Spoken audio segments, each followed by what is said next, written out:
Good morning. This is Aaron with Aaron Cook Insurance.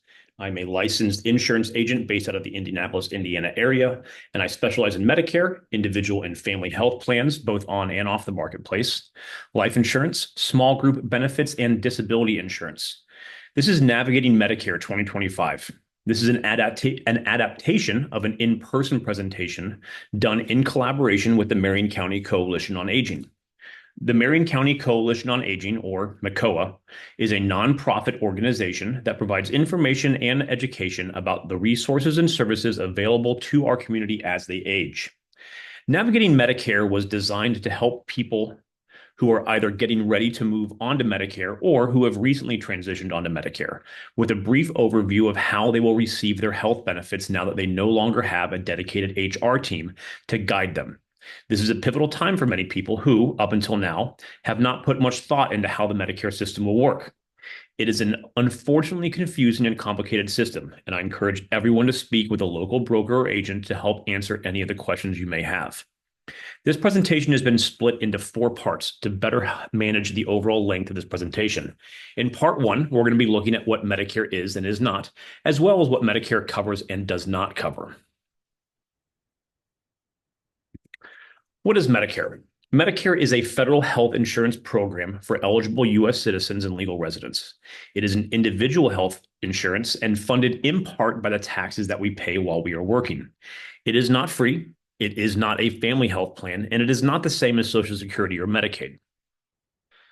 Medicaid is a state government program. It helps pay the cost for individuals, families, and children with limited income and resources. While the eligibility varies from state to state, the program does require that states follow the federal guidelines for benefits. Some people are eligible for both Medicare and Medicaid. These people are known as dual eligible, and they may qualify for special Medicare plans. What does Medicare cover?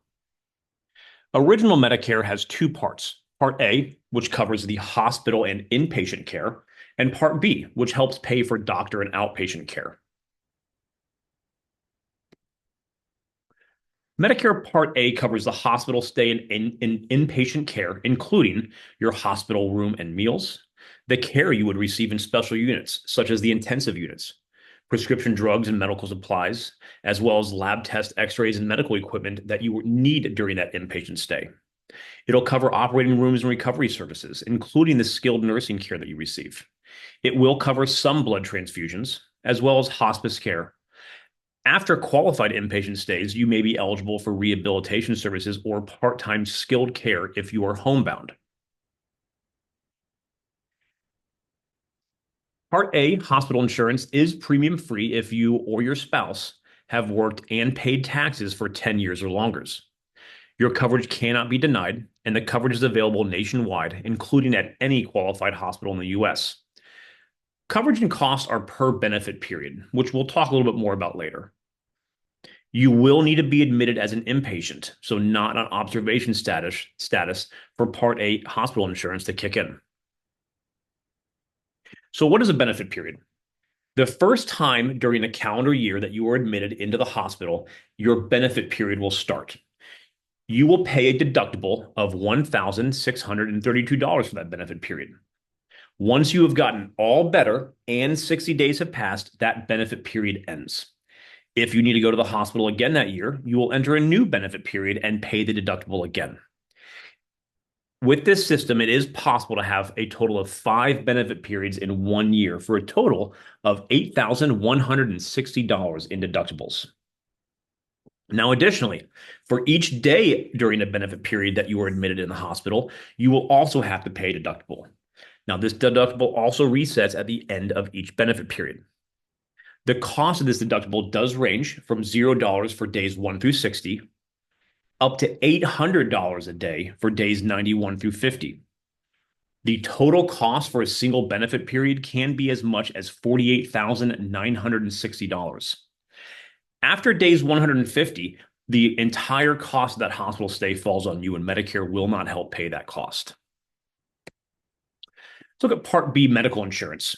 Part B medical insurance is going to cover the doctor visits and outpatient care. This includes doctor visits while you're at the hospital, your annual wellness visits and preventive services like flu shots. It covers the clinical laboratory services like blood and urine tests, as well as diagnostic tests like MRIs, X-rays. It does cover some health programs like obesity counseling, smoking cessation, covers mental health care, diabetes screenings, as well as some physical therapy. Your durable medical equipment that is prescribed by a doctor for you to take home, like walkers and wheelchairs, is covered under Part B, as well as ambulatory surgery center services, ambulance and emergency room services. This is an important one. Your monthly premium for your Part B medical insurance is going to be adjusted by your income. Most people are going to pay $174.40 a month. Your coverage cannot be denied. It is also available nationwide, including at any provider who accepts Medicare. There is going to be a penalty if you enroll late, unless you qualify for a special enrollment period. So like we talked about, the monthly premium for most people is $174.40. Additionally, there's a $240 deductible per calendar year. After that, it is an 80-20 coinsurance for all medical expenses, and this is an uncapped amount. When we were talking about the outpatient surgery centers that fall in Part B, that's included in this 80-20. Any place that is not a hospital where you are admitted, but you are sent somewhere for a surgery, that is going to be on your outpatient Part B medical insurance cost, and you are going to pay 20% of that medical cost. So what does Medicare not cover? Again, it does not cover all the costs of your care. You will have out-of-pocket costs with no limit. It does not cover prescription drugs. Routine dental, vision, and hearing care are not included. Neither are eyeglasses, contacts, or hearing aids. There is no long-term care or custodial care. And any of the care that you receive outside of the US, except for certain circumstances, is not covered. In Part 2, we're going to look at where you can get more coverage and how to fill those gaps in Parts A and Part B.